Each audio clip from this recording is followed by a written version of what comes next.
महादेवीज लाईफमध्ये तुमचं खूप खूप स्वागत आहे. 2-3 चमचे तेलामध्ये जिरं, मोहरी, कांदा आणि शेंगा परतवून घ्यायच्या. त्यामध्ये हळद, मीठ, तिखट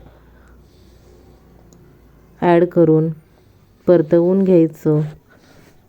एका बाजूला 3-4 भाकऱ्या उरलेल्या कुस्करून घ्यायच्या आणि थोडे पाणी घालायचं ओलाव्यासाठी.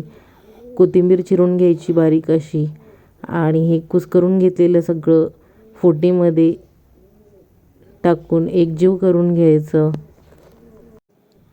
करबेव टाकायला विसरला होता, त्यामुळे फोडणीमध्येच टाकायचा असतो, पण आत्ता टाकत आहे. आणि कोथिंबीर पण चिरलेली टाकून द्यायची. तर भारतामध्ये कोणतेही पदार्थ वेस्ट जात नाही, तर भाकरी पण आपण का वेस्ट जाऊ द्यायची.